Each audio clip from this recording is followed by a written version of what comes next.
நான் ஒண்ணுமே பண்ணல, யாராவது வீடியோ எடுங்க என்று தரையில் படுத்துக்கொண்டு பொதுமக்களிடம் உதவி கேட்ட பழைய திருடன். இருசக்கர வாகனத்தை திருடிய 24 மணி நேரத்தில் சிசிடிவி காட்சிகள் துணையோடு திருடனை கைது செய்த போலீசார். போலீசுக்கு டப்பு கொடுத்து நல்லவன் போல் நடித்த டூ வீலர் திருடன்.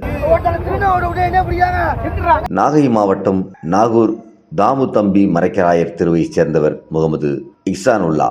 இவர் நேற்று வழக்கம் போல வீட்டின் முன் இருசக்கர வாகனத்தை நிறுத்திவிட்டு சென்றுள்ளார். சிறிது நேரம் கழித்து வந்து பார்த்தபோது அவருடைய வாகனம் திருடு போயிருந்தது தெரிந்தது.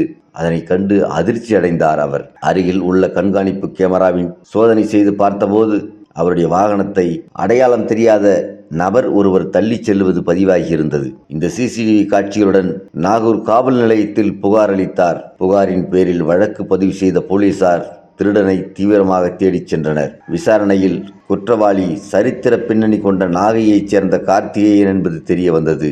இவர் மீது திருவாரூர், தஞ்சை மற்றும் நாகை உள்ளிட்ட மாவட்டங்களில் பல்வேறு குற்ற வழக்குகள் நிலுவையில் உள்ளதும் தெரிய வந்தது.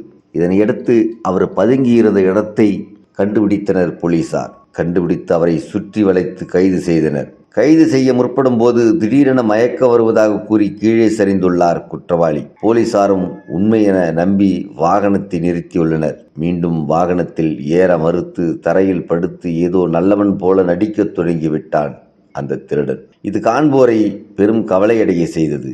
அதனைத் தொடர்ந்து போலீசார் திருடனை வலுக்கட்டாயமாக ஏற்றிச் சென்று நீதிமன்றத்தில் ஆஜர்படுத்தி சிறையில் அடைத்தனர். நல்லவன் போல நடித்து, தான் எந்த குற்றமும் செய்யாதவன் போல நடித்து தரையில் படுத்து கொண்டு பொதுமக்களிடம் உதவி கேட்ட திருடன் செயல் அனைவரையும் வியப்பில் ஆழ்த்தியது.